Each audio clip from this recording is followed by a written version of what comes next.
with a light. Warm greetings out. This is Reality with Partiality. We're expecting my co-host and another panelist, Ifasina. Alex, happy to have you. I usually just give a commentary and then you come right on and make your presentations. You'll be making two today. One about yourself, which is our brand, the best version of yourself, and the other about an issue. So, you'll be free completely to, say what you want to say. Our guests are completely free, except myself and my co-host. We are not. Myself and my co-host, we don't render opinions. We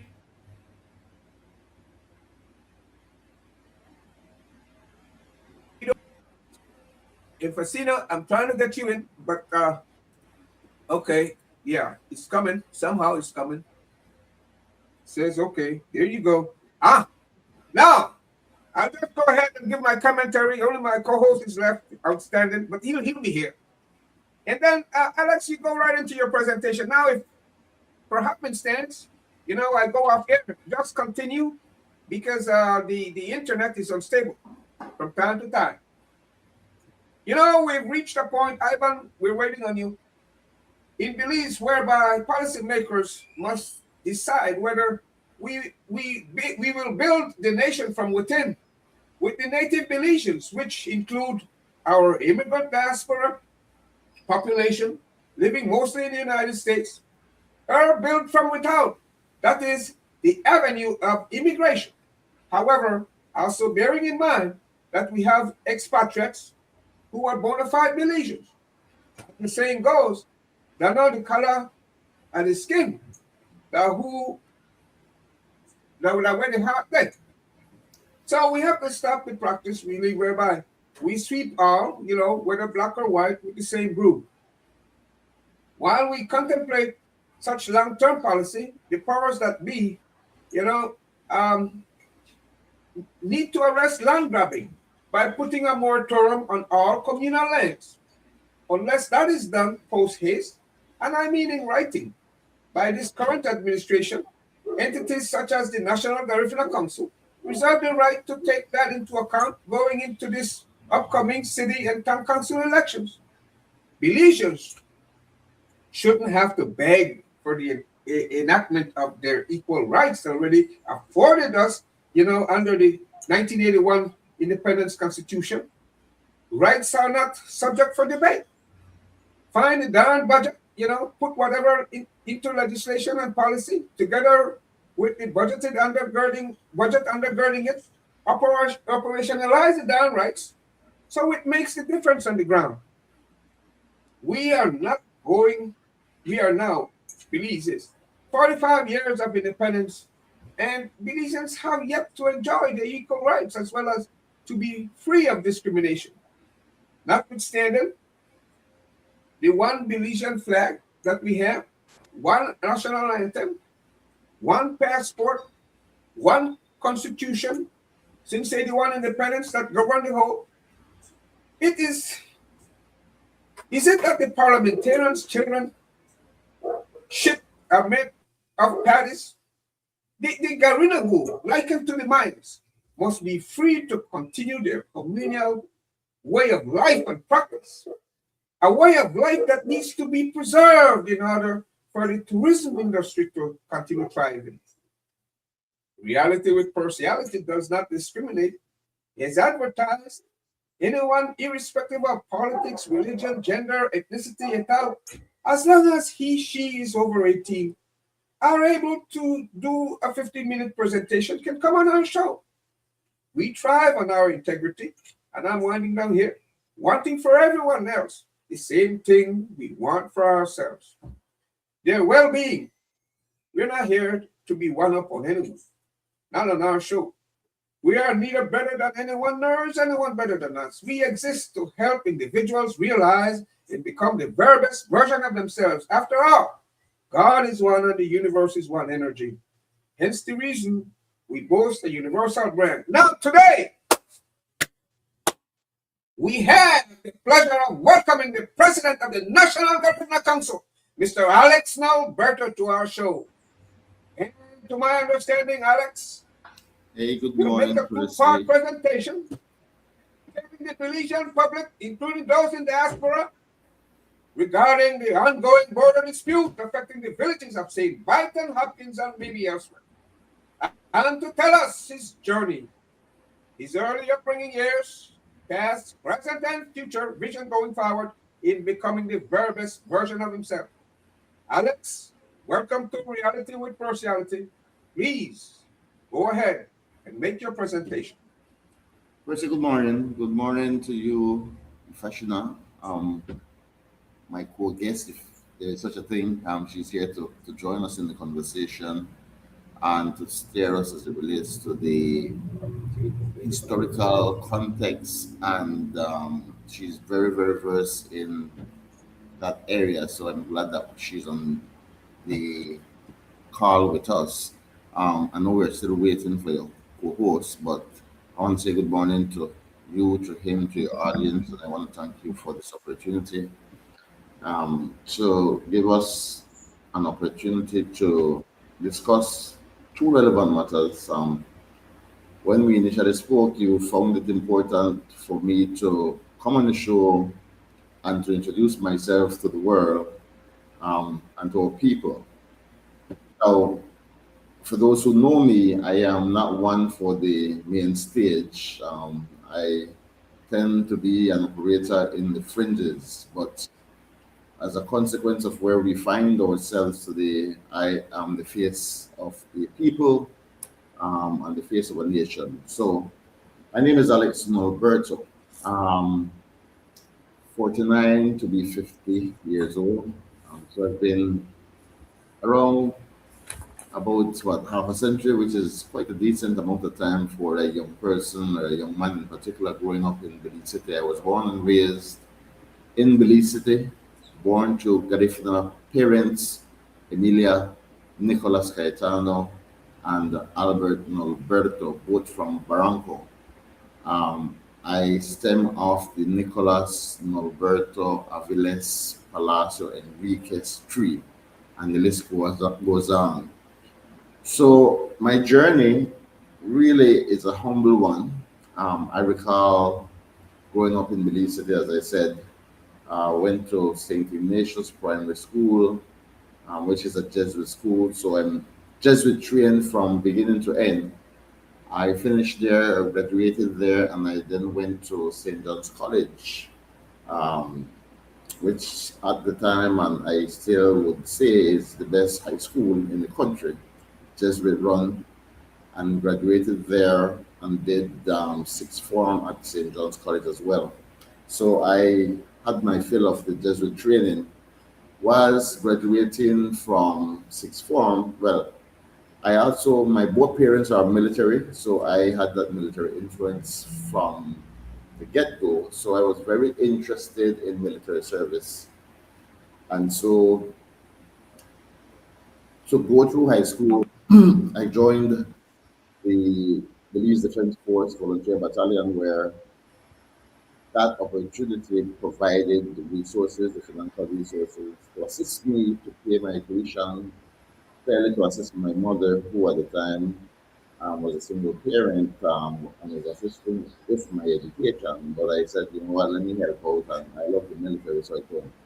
And so the little work, I used to go to school during the day and work duty at night and do training and so on. And so the little earnings provided some resources to fuel my way through school. So I did the sixth form. I took the officer selection examination, which is an exam that you take where you are given an opportunity to serve as an officer, and you also get an opportunity, if you're lucky, to study abroad. So that is at the volunteer battalion, finished sixth form, and upon completing sixth form, I said, let me just join the regular element. So I went across to the regular element, recruit intake number 38.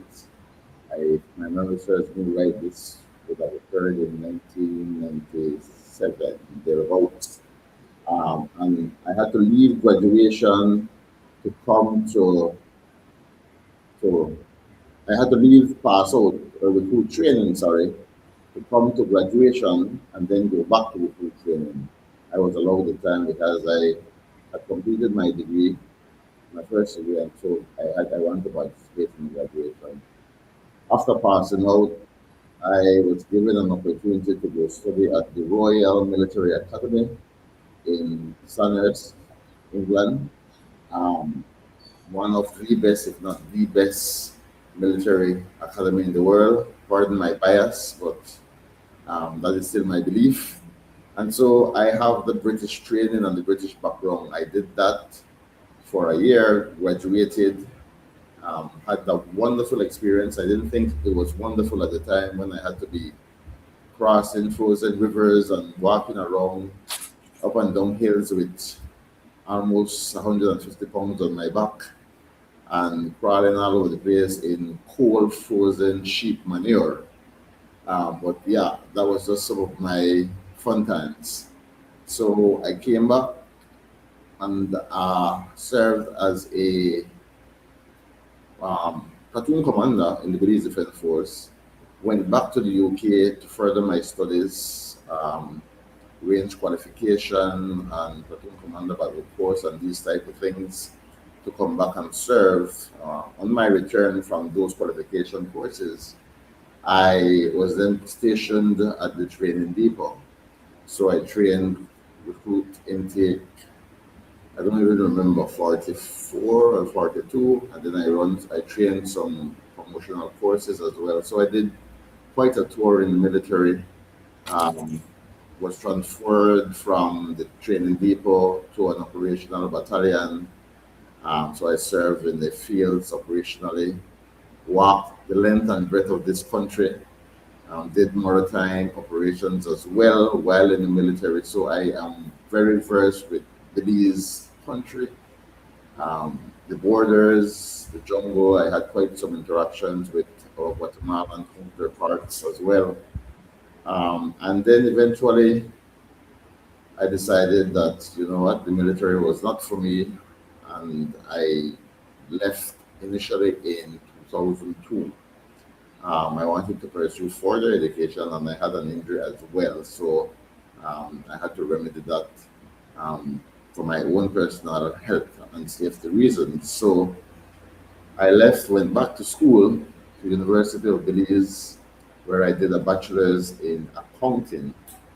Um, while also, well, that was part time really because I then I migrated to PG for employment purposes, and I was working with the fisheries department at the time, so I know the whole course, Punta Gorda to Hunting Key, the Sapodela Range, all the way down to Dandriga, and all the way up. So that used to be my area of operation, and I really used to enjoy that. Interacting with the marine spaces. So I am very versed with our territorial spaces and our marine spaces, particularly in the south. And so on completing my bachelor's degree in accounting, which I finished with honors, I then applied to the Central Bank of Belize because I wanted to work there for a while to feel what it was like. So I got accepted and I worked for the central bank in the financial sector supervision as a regulator of banks and credit unions for 5 years. Um, while doing that, I had an opportunity to study in Jamaica. I did junior commanding staff in Jamaica, um, a Canadian run course with the JDF, Jamaica Defence Force. That was about 6 months long, and so that allowed me to lead troops at the operational staff officer level. And so that improved and enhanced my military capabilities and my professional capabilities. Upon returning, I left the central bank for an opportunity in the commercial bank. So I worked for Belize Bank for just about a little over 5 years. I worked as the internal auditor, and then there was an opportunity in the risk department. So I worked as a retail. I did retail risk and group risk for the bank, and I furthered my education. But I finished my master's as well at the Central Bank, if my memory serves me right. This is in 2010. It's a very long time ago. So after finishing my tour at the Belize Bank, there was an opportunity to pursue risk. And so I went to the Development Finance Corporation for another 5 years, where I worked in the risk department. I was a chief risk officer. And that provided me with an opportunity to interact with the CBB, where I was trained by their chief risk officer in risk management, financial risk management, and so on. And then I also picked up anti money laundering because I led the anti money laundering team at the Development Finance Corporation. So I had to get certified. So I'm a certified professional in anti money laundering. I'm also a AML certified assistant. And so I did that for a little over 5 years. And then I left. And currently, I am the finance director at the Belize City Council. So my background is banking and finance, accounting, leadership, management, security via the military. I'm also a SAAT, is not an armor tech, but a weapons trained person um, with certifications to carry out those kind of training and operations. So I have a wide array of skill sets, which for me, my pride and joy really is the military, because that has given me the discipline and the wherewithal, the discipline, the endurance, the strategic thinking. So navigate this very complex world. Um, the finance background is critical as well, because we know how important finance is. And so with that background as well, I am able to navigate, interact with international donors, domestic donors, and in the finance system, which really is the bread of life. So that combination, however strange it may be, has its place, and I've enjoyed it throughout my years. And I've done a series of domestic interaction and training. Um, I joined the NGC just about 3 years now officially. I was the assistant treasurer due to my skill set, so I was quoted into the organization because of my finance and banking background. And 2 years in, I realized that I had a whole lot more to offer, and I wanted to be the change that I thought the organization needed at the time, and so I decided to run for president. So in July of 2025, I placed my name in the ballot per se, and got elected as the president of the National Garifuna Council, and I've been doing that since. So this July will make just about 1 year as the president of the National Garifuna Council. I am also joined by a very dynamic executive. I'm happy to be working with these guys. We have Ifasina, who is with us here today, Maurice, our treasurer, Ifa is our assistant treasurer, Rafael Martinez, our first vice president, another military guy. We have Shari, our secretary, she's a nurse by profession, and we have Dr. Elita Barrett, an educator. And we have Marsha Mahia, who's also an educator. She's the second vice president. So that's my team, and we are the persons who will be leading this charge as it relates to protecting Garifuna traditional spaces, territorial lands, and everything related to Garifuna people, which is the mandate of the National Garifuna Council. So we have a very broad mandate, but we have a very capable executive team supported by the board. The executive team also makes up, it's 7 of us, and we are also members of the board. So we essentially are the leaders, movers, and shakers of the National Garifuna Council. So in a nutshell, that is essentially what I do, what I've been doing. I'm also an entrepreneur, a business person, a consultant, a business consultant, um, and a potential farmer because I'm very, very interested in agriculture. I love agriculture, but I don't love the hard work, to be totally honest. But it is something that I really want to get into. I have land and I'm now in the process of investing with some colleagues of mine to drive the agriculture agenda because food security is very, very important. So I am a very busy person. I do a lot. I stay occupied so that I don't get idle. But I stay positive. I stay motivated, and I think with my military bearing, um, it has enabled me to come this far in life, and I think it will get us through to the other side. So yeah, I am Alex Nolberto, the president of the National Garifuna Council, a Garifuna man who has taken on this fight for our people um, without fear or favor. Are there any questions for me? Yeah.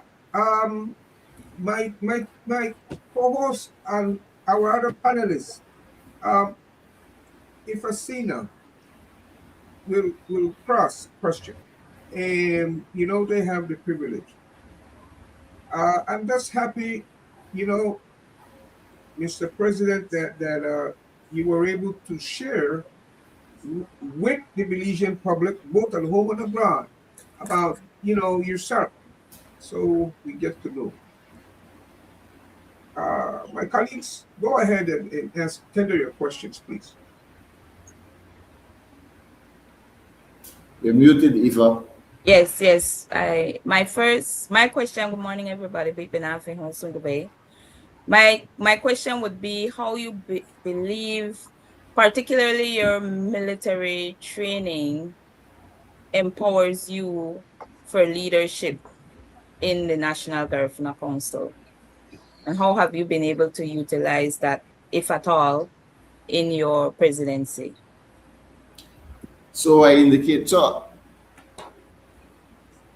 not to, well, I know person might disagree, but I believe that leaders are born. Um, and so I believe that I'm a born leader. That leadership skill set has been enhanced through my journey, dealing firstly with my education, my formal education, and being trained by the Jesuits. I think they have their issues and their we know we have our issues with the Jesuits, but I can't discount the fact that the training that I received from them is valuable. But more importantly, my training as a young officer at the Royal Military Academy Sandhurst, well, the Belize Defense Force, first and foremost, it's a very rigorous training and not for the faint of heart. So it is my view and my belief that once you make it through the BDF, you can make it anywhere. So that was my stepping stone. But the training at Sandhurst and at Warminster in particular, as it relates to building character, um, being able to marshal your strength when you're at your lowest point, being able to bring people together as a group under pressure, right? Because it's training, we train for war, so the conditions are as close as possible to war, and to be able to operate at those very, very high level with a sound mind and to be able to think straight and to come up with plans and execute those plans. That training has been, I think, my foundation, and I bring those skill sets to bear on the NGC or in my role as president of the NGC because the NGC is a very dynamic group. Our people are not the easiest people to lead, and particularly because of our experiences in the past, where we once bitten, twice shy, we have our own ideas and feelings, and so for the past year, it has been a journey of reconciliation. It has been a journey where I had to be very strategic in pacifying certain situations. I had to show restraint in other situations, and I had to demonstrate that I have the ability to hold the team together, despite the fact that we have very strong personalities in the team, in the team, my executive team in particular, and the broader NGC membership. I have some branch presidents who are very, very strong, very, very opinionated.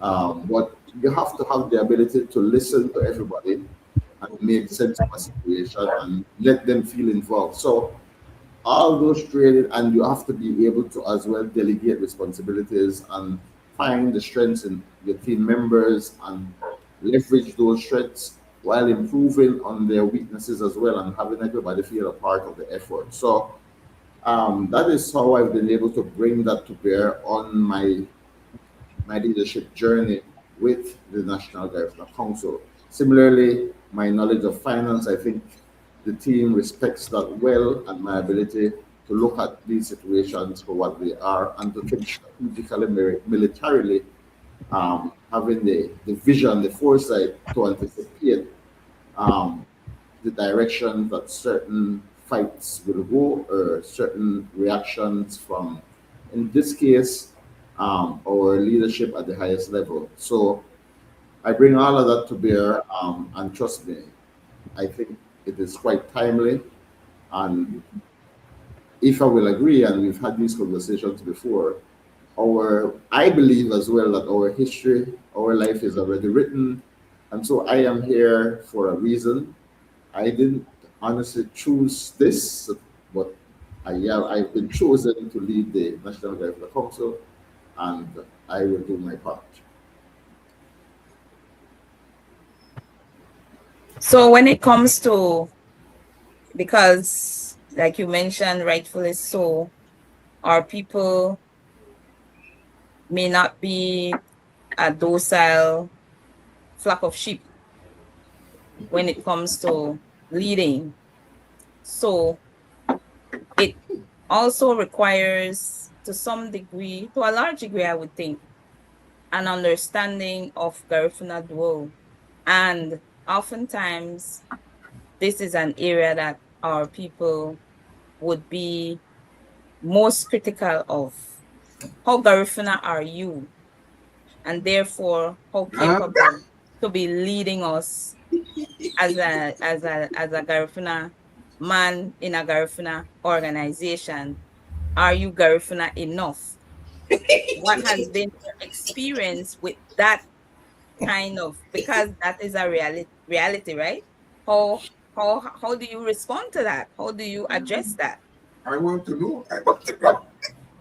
I get the hard questions in person. Man, I know you hopping on the other end of my hot seat.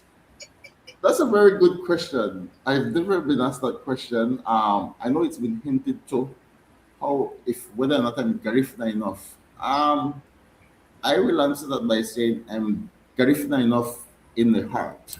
That's where my Garifunaness is. I do have deficiencies, so let's talk about those. As I indicated earlier, I grew up in Belize City. So Garifuna language, cultural practices, tradition are under threat, particularly because of our marginalization and our um, because our parents, this is my response, our parents try to protect us, particularly mine. So in growing up in Belize City, for example, and we know the story, we were teased, persecuted for being Garifuna, for speaking the language. We know our stories. We were um, basically relegated to beyond the Siboon by the British, and they didn't want us around. They pitted us against the Creole and the other races. So that has been ongoing, and there is still racism in Belize. And so I didn't learn Garifuna. I grew up in a Garifuna home. My grandma speaks Garifuna. I grew up with my grandmother. She speaks Garifuna. My mother speaks Garifuna. My father speaks Garifuna.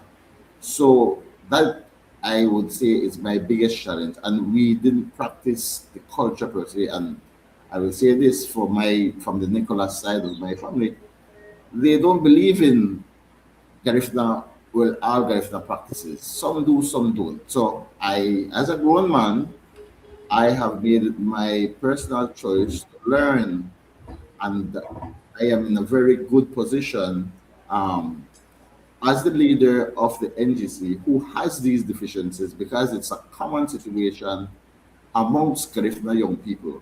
A lot of them don't know the language, and it's not any fault of ours. It's not a weakness. It can be a strength because we were forced to assimilate Western cultures to survive, and we have been survivors from time immemorial. We learn French, we learn English, we learn every language under the sun because we had to fit in, right? So that is nothing new.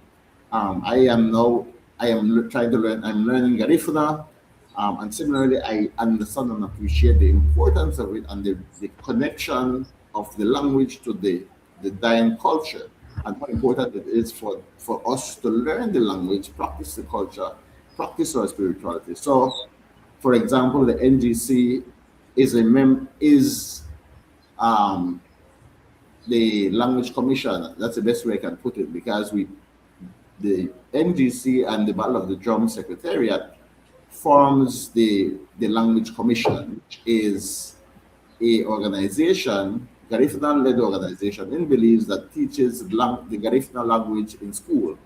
You may be aware as well that in Urume, we have partnered with them. We continue to make trips to Urume to teach them the language and to teach them the culture and so on. So Belize is not, or my situation is not unique.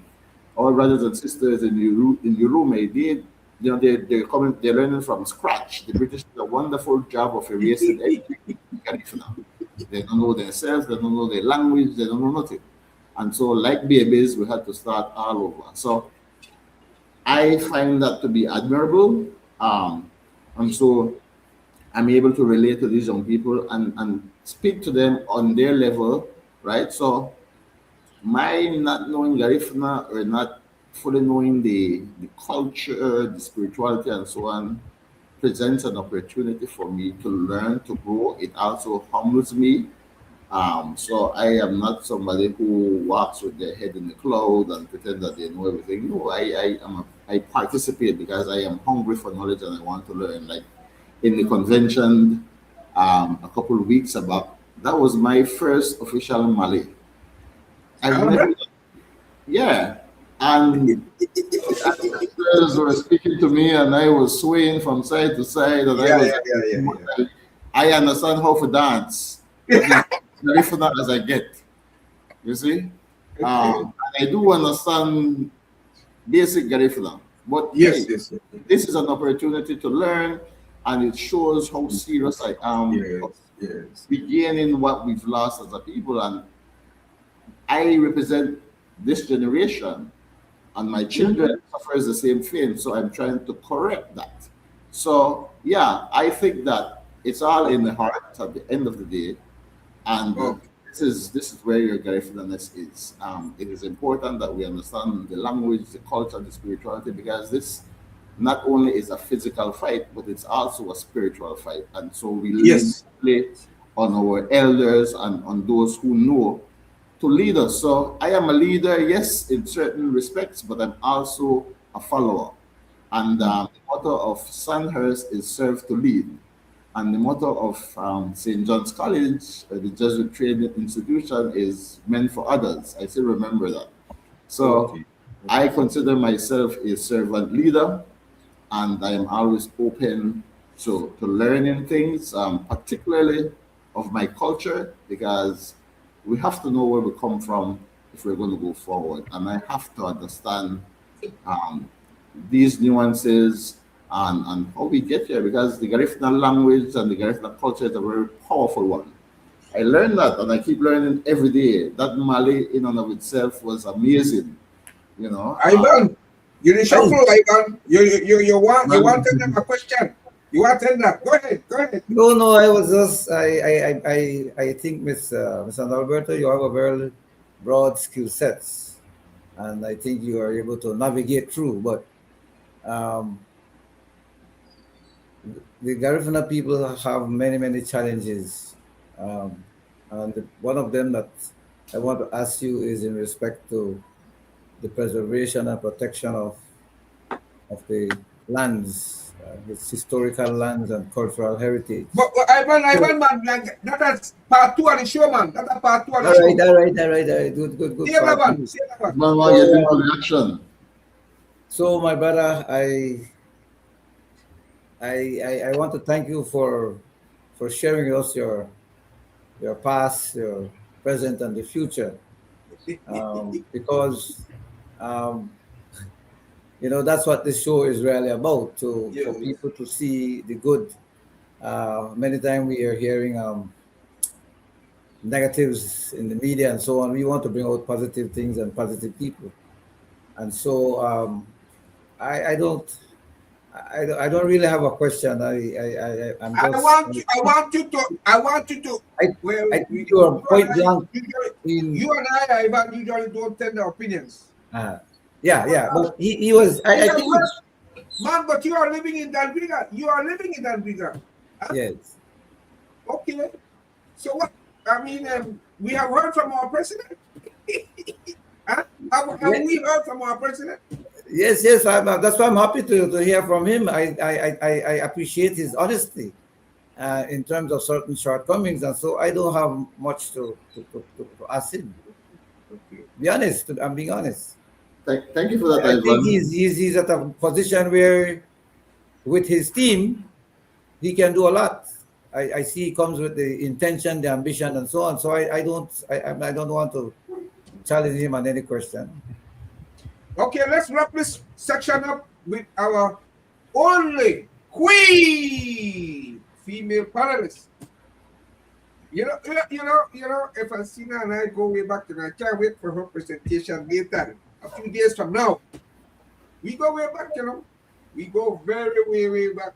She, myself, Raphael Cameron, and she have 2 older sisters. But we won't get into it now.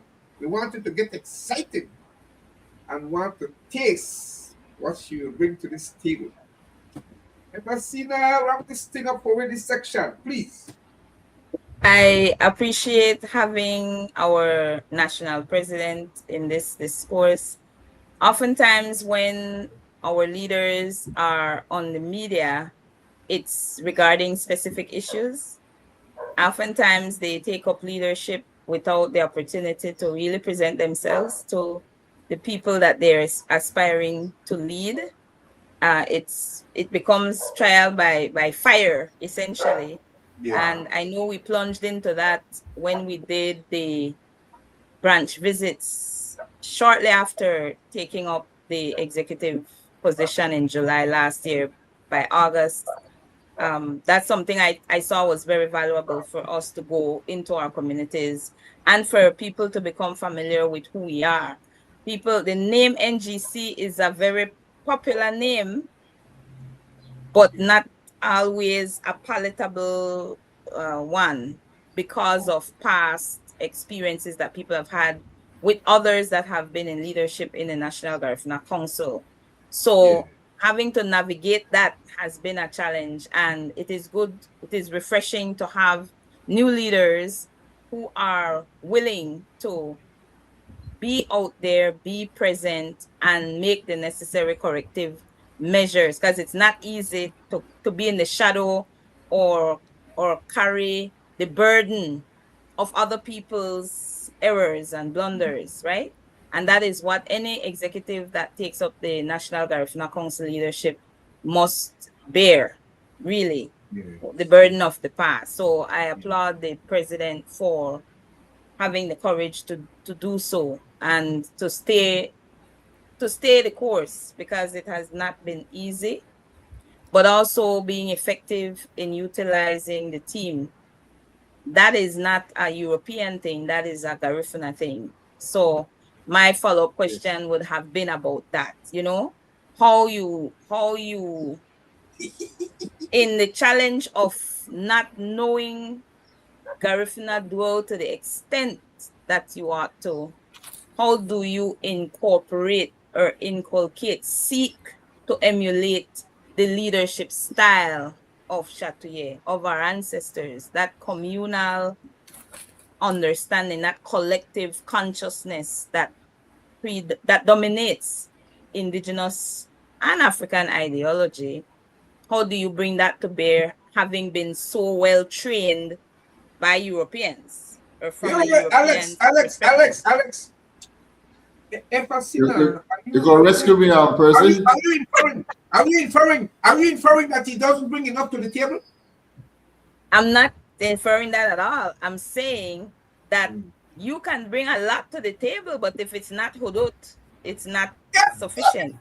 Move your You know what I mouth. mean? You Well, understand what I'm saying? Do you her understand what I'm bias saying? is clear. Her bias is clear for Your, Garifuna-ness, your and she table makes no could apologies. fully loaded. Your table could be overflowing with I have buffet a like they combo. serve at Biltmore. I have But a if it combo. does not have falomo in it, it does not have gungude, it does not have, you understand me? Then it's not suitable for this table. If For Alex, Garifuna table, I but tried, Alex. let me answer. No, that's fine. I'm happy for the question. It's a very important question. Um, but listen, I am proud of my background, and you know the beauty about being trained by our colonial masters and the oppressors. The beauty about that is that we understand them. You know, we know the strategies, the tactics. We've been in the trenches with them, so we can anticipate their moves. And similarly, having the our ancestors and the blood of our ancestors flowing through my vein brings the opposing side, or brings the side that has reigned dominant from time immemorial. So Chatouil's blood, the blood of my ancestors flows through my vein, and Chatouil's strategies and tactics aren't necessarily new if we look at it from a military perspective. So for me, who has been trained and who I consider to be well trained, this is like a playbook. I don't throw all my cards on the table, and Ethan knows me well. You will not.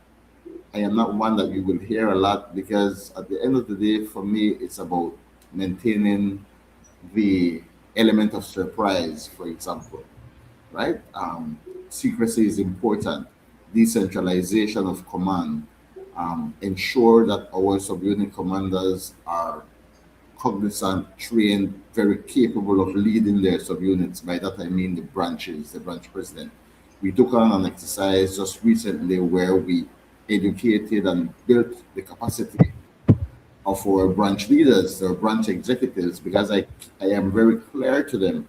We all have our roles, and the muscle of the NGC is within the branches, but the branches have a responsibility to be able to reach out to their communities and mobilize their communities. So this is not a job for the president alone or the national executive alone. It is a job for us collectively as a people, and the branch leaders play a very important role. We cannot go to war just me and my executive alone, right? We have to have soldiers and subunit leaders who will charge forward with us and who will execute the plan. This is strategy and military tactics 101.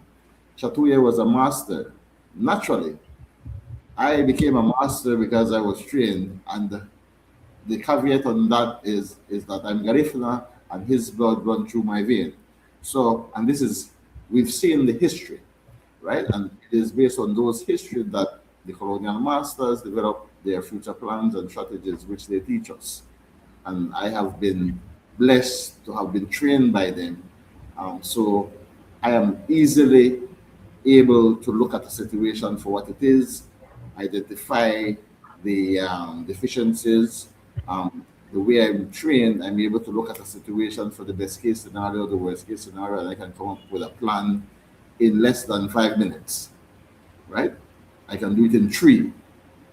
So these are just some of the values that I bring to the table. But it is important that we empower our branch presidents and that we educate our membership. I think that is important, because right now our people are ignorant of the fact, because this generation in particular have not grew up in Garifuna, or at least they did not benefit fully from Garifuna, from our Garifuna elders, because, like I said, it was a survival tactic, a strategy, where they think they were doing good, they were trying to protect us, and so we moved away from our Garifuna nest. And so, yes, we have the aspects of the culture. We all dance together, the punta, we party.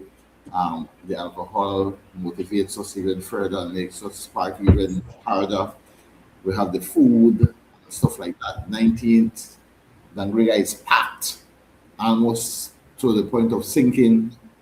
But when we have our interactions day to day with people, they don't want to come out because it's not as exciting as 19th of November, for example. So myself and the executive are on a journey to educate our people and to bring them out every day. We are Garifuna every day, not just on 19th. So we try to instill that in our people and say, listen, you need to work every day in your community. You need to educate them, let them know about this fight, let them know about their history. Because, like the Mayans, we will need the support of our members, right?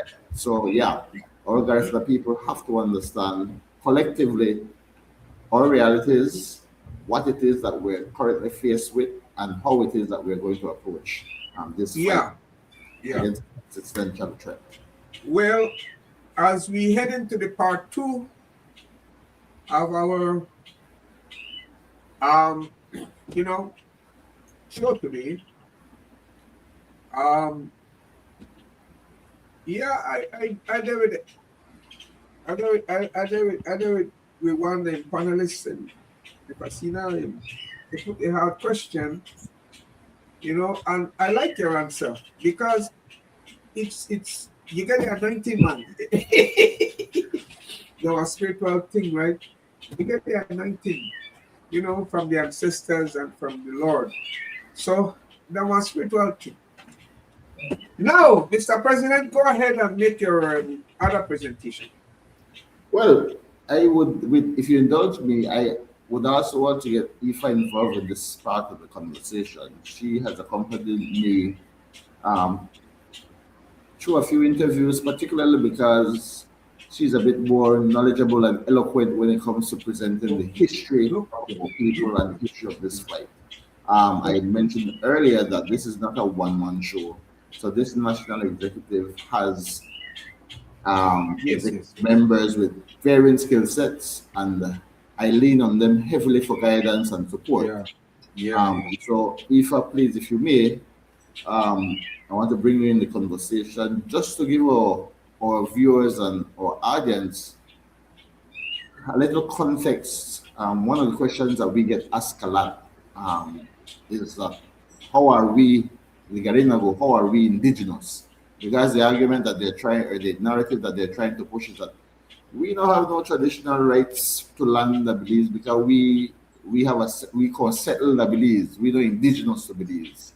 So if let us put that to rest. Please explain to our viewers and audience why we are indigenous. And I thank you for engaging me, because history is as a passion of mine, as much as being Garifuna is a passion of mine. And so I am always willing and ready to share information, especially about our history. That is what grounds us. And that is what would empower us in the face of this type of questioning, which definitely exhibits the level of ignorance that is so pervasive in our country. If you don't know your history, people will seek to tell you about your history. They will seek to tell you about yourself if you don't know yourself.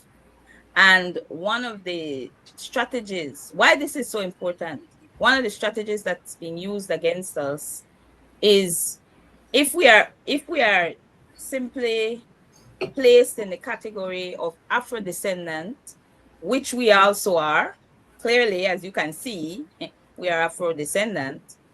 But if we are placed and confined to that category, all these terms are being used to decide It's been used basically for discrimination to decide who gets resources and who doesn't, who gets attention and who doesn't, right? Who has power and who doesn't, right? Which has been the manner of human management once Europeans started to do their invasion across the world, trying to put everybody else in their place and in a place that is below them, even though they're the last to be civilized in the history of humanity. So we have to understand that game that's being played against us as people of color. Everybody needs to understand that that's a game that's being played against us as people of color. Now, indigeneity has to do, yes, with origin. When we look at the history of humanity, there are people that crossed the Bering Strait 10,000 BC. We're looking at 12,000 plus years ago, crossed the Bering Strait and populated this hemisphere that is the Western Hemisphere. And those people are Asian in origin, right? They were from that immediate area, the continent of Asia, and they crossed as nomads looking for food. Over time, populated this entire hemisphere.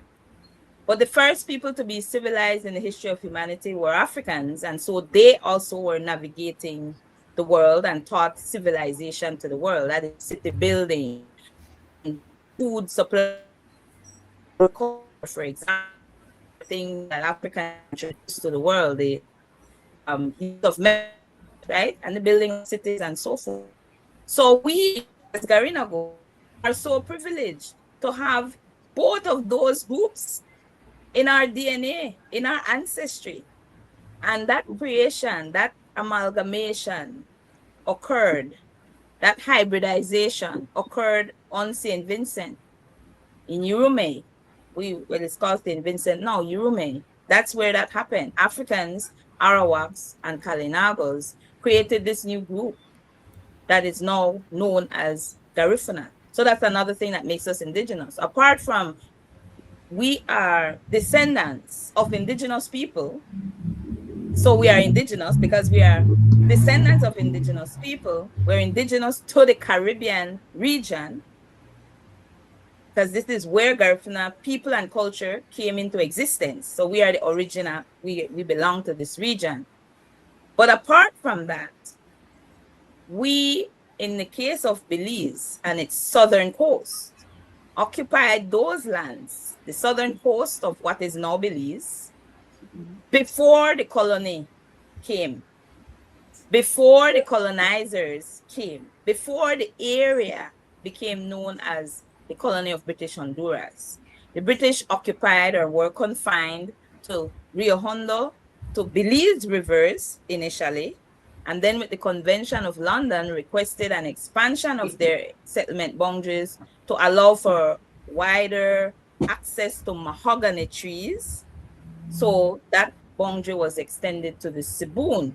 They had no jurisdiction between the Siboon and Sarstoon, which is why they sent us beyond the Siboon, because they had no jurisdiction in this area and they did not want us within their settlement proper, particularly because they had an enslaved population that resembled us. They were Afro-descendant, and so they did not want us, a free, dark-skinned people, to be around their enslaved, dark-skinned people, right? And so they engaged a full campaign to create separation of those two groups. And part of that was keeping our ancestors, our Garifuna ancestors, out of Belize town, out of their settlement.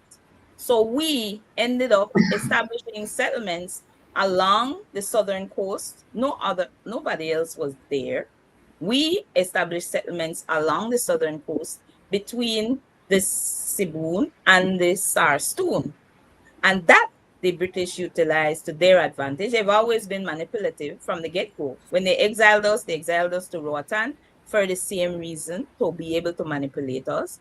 And so part of that manipulation was now they could extend their boundary. And they used the fact that we had established settlements along that southern coast to then extend the boundary in 1859 to the Sarstoon and made that agreement with Guatemala at that point. And at that point, you still did not have a colony known as British Honduras. It was still only a settlement. This area became declared a colony in 1862. By that time, several Garifuna communities already existed. Generations of Garinagu were already being born in this area. So in terms of being before the colonizer arrives, makes us indigenous to that space. And I keep you broke up. Alex, the rapid fire. Go ahead and shoot your next question. Yeah, man. So that history was very important because it forms the foundation for our argument. And so what is currently afoot is that the Independent Boundaries Dispute Commission, I think that's their correct name, has been tapped by the government through the Ministry of Local Government to delineate, to assist, really to make a decision on what the boundaries are for Hopkins and City in the first instance, Placencia and Siene Bight. So those things are happening concurrently, but and this is just my personal view, they have been trying to separate the issues of village boundary from our traditional territorial spaces. And for the life of me, I cannot see how you can separate the two issues. In my mind, they are one and the same, because how now do you stand up a committee, a committee which is built on the colonial government or past colonizers, a system created by our past colonizers, a system which was used against us from time immemorial when they started to encroach on our spaces beyond the Sibun, and they started to dispossess us of our territories because they wanted it to plunder it and rape it for the resources that it had. And now you constitute that same body via the village council, or use the village council as a ploy. And I might get in trouble for saying all of this, but this is just my personal view, right? It is one and the same. The village councils, although yes, in the case of Hopkins, and Ella, I love her dearly, she's Garifuna. Her village, Hopkins is a Garifuna village. So by virtue of that, they will constitute, the village council will constitute predominant Garifuna persons in this instance. And we are voting people. So we are aligned, we have biases and so on, but it doesn't mean that we are championing the Garifuna cause or the foot 110%. Let me use that. So why do I say this? Because of the influence of the government. So optics-wise, the government has stood up a government entity to liaise with a government village council to decide what is Garifuna territory or what is the boundaries of Garifuna. Alex? Yes. Alex? My question is both to you and our esteemed Ifasina. By international law, co-host, once a border is established, it cannot be changed. Has the border of these two villages in question at any point been established? The border of Bight as well as the border of Hopkins. Established by who though? I think that is the question. Because for established in the case of our country. So in the case of Belize, one moment. In the case of Belize, which is currently at the ICJ because Guatemala is making its claim, the border was established in a treaty, 1859. I wrote about it in my book. Initially with stone piles, And then in 1931, there was a second treaty where they changed the stone piles temporal and they put what is there today for permanent thing. So there was a second treaty where they solidified. You know, they wouldn't go on to sign a second treaty if the first one wasn't valid. So once a treaty by international law is established, it cannot be changed. So the border are the border once established. Hello. All right.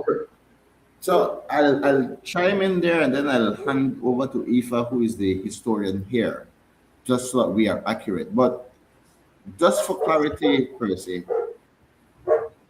I hear you speaking about the border, the international borders of Belize country, if I'm not mistaken. Right. That has been established, and that, as you are aware, we are at the ICJ because of the Guatemalan claim. Right. So that is still up in the air. That aside, however, it doesn't change anything relating to Garifuna territorial space. And the international conventions provide for that. So once the courts rule, for example, like the Mayan, that these spaces that we're currently fighting for, or traditional spaces, are in fact and indeed Garifuna traditional lands. Okay, if Guatemala take over Belize, US take over Belize, China take over Belize, whoever takes over Belize, if that is the case, Alex, that will not Alex, change. No, Alex, Right? man. Alex, hello. So There were surveyors. That went in and demarcate the border. the national And- border. Yes, but Yes, that is the question. One moment, it's similar, man. It had to be the process had to be similar. Living on a space where I shouldn't say this, man. Yeah, Not saying by I'm but close to saying that I have a neighbor that moved the bloody border mark. He moved the border mark and take 4 feet of my land, and city council had to come in and correct it. I have the same experience. Co-host. Yes. I think. Attorney, man. Hello. Yeah. Come on. Percy, let me say this. I think we're talking about two different things. Yeah. Uh-huh. I agree with certain things that Mr. Nolberto said. International law in which you are talking has to do with country borders. And within the country, there can be indigenous groups. Okay? And that's why the United Nations Convention on the Rights of Indigenous People is a key document that needs to be looked at because it recognizes rights to land over and above. Get to the point for me, man. Over and above.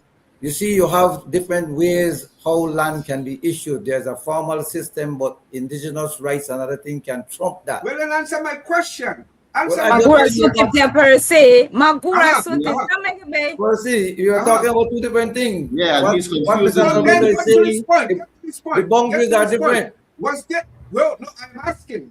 I was clear when I asked it.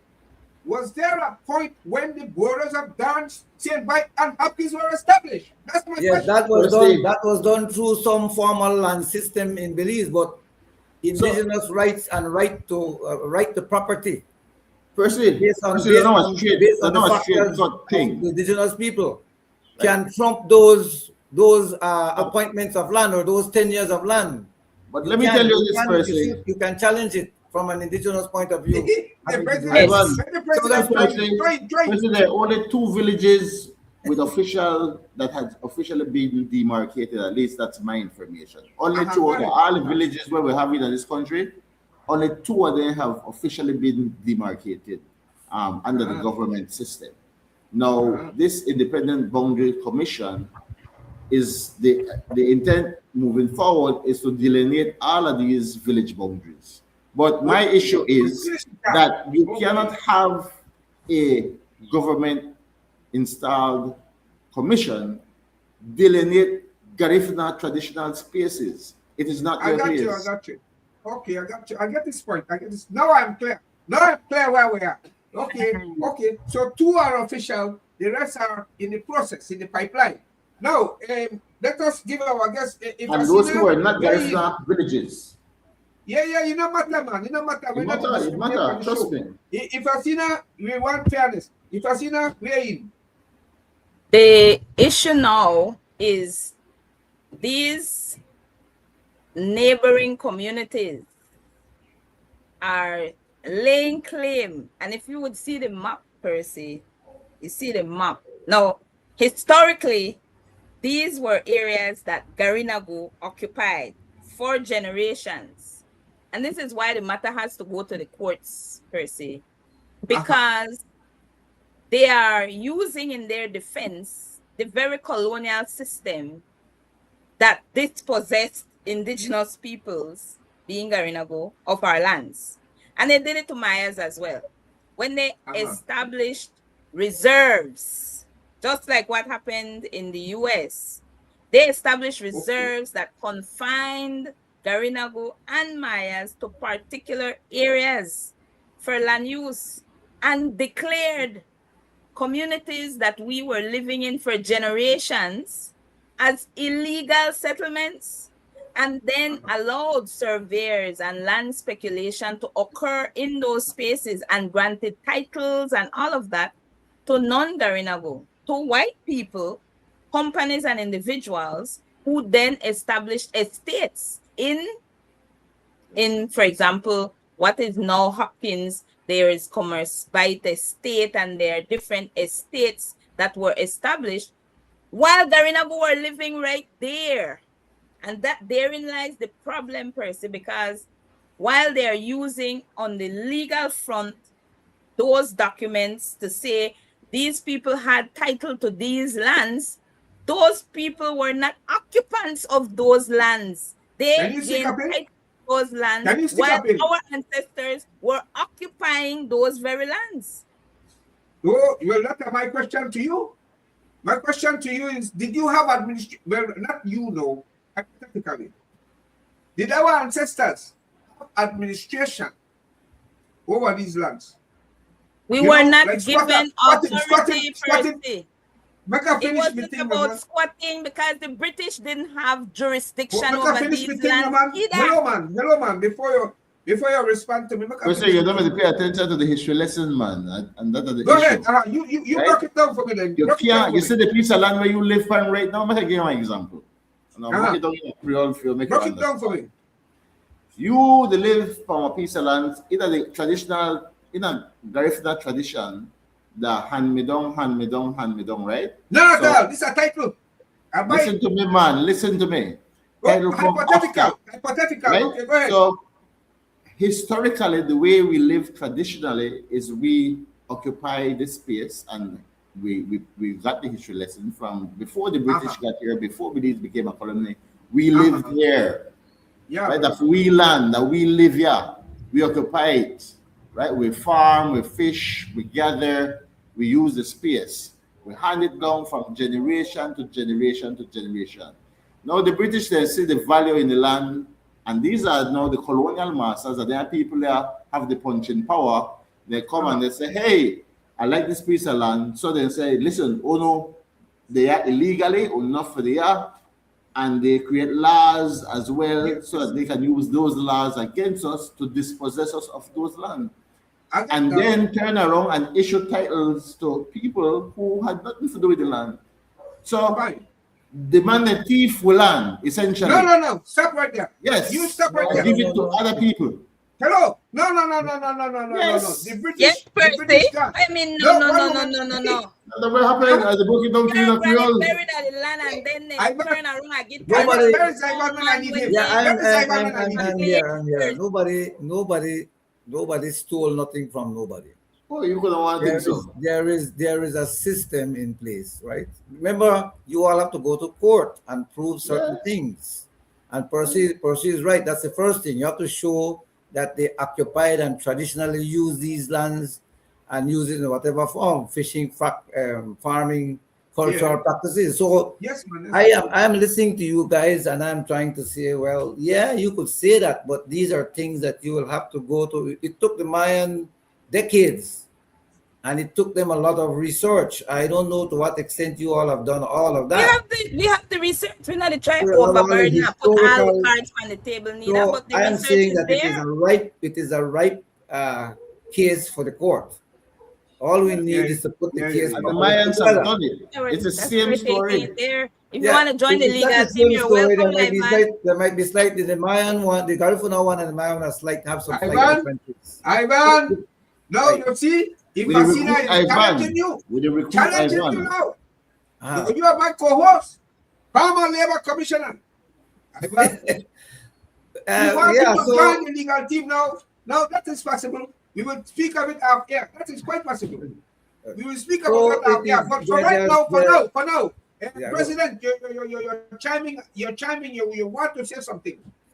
Yeah, so I am trying to simplify it overly, Ivan. I understand your point, but we have been in conversation and we continue to be in conversations with Garifuna people, brothers and sisters who are exposed to this matter.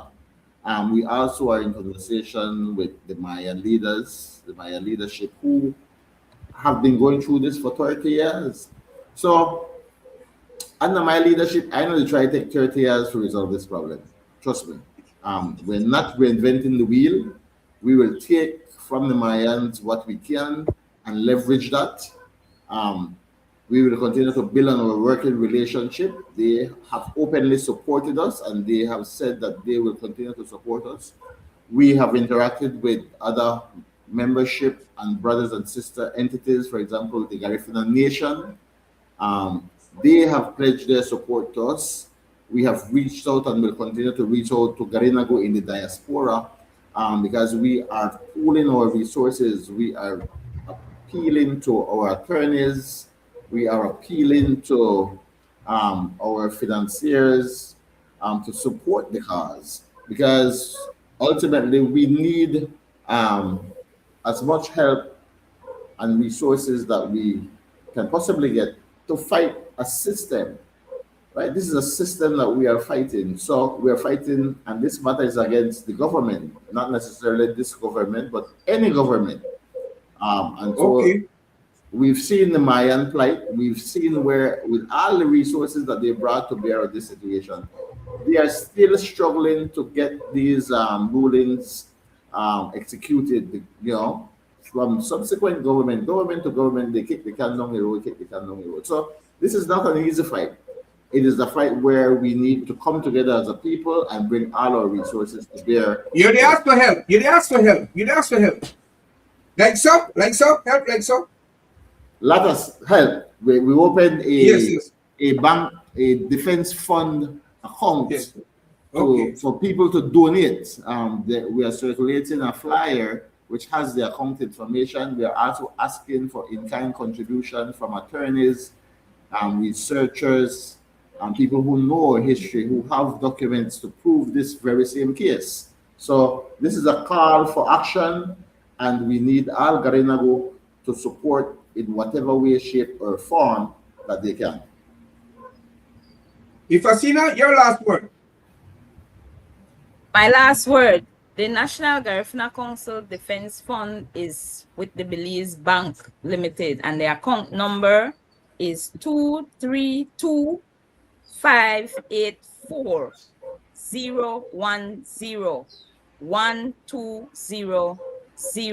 232-584-010-120-026. That's the account number.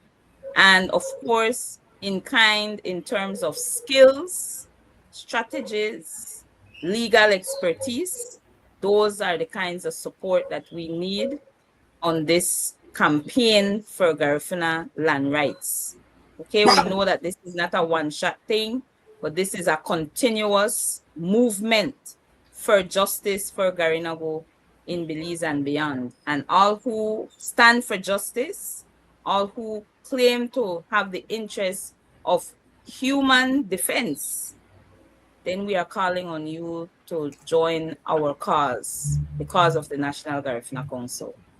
Co-host, your final thought. My thought is that the Mayan land rights case is a significant decision made.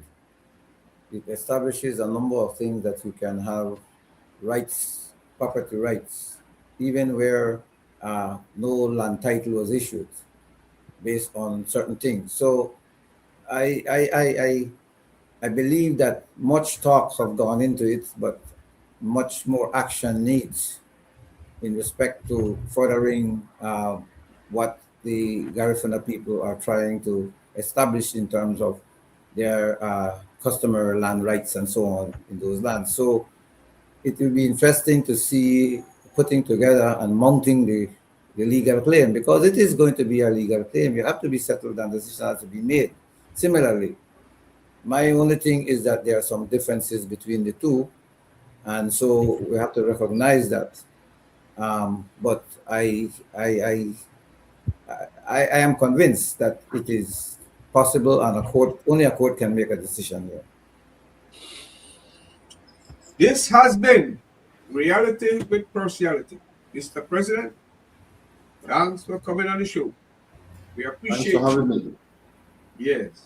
We will continue backstage. Much obliged.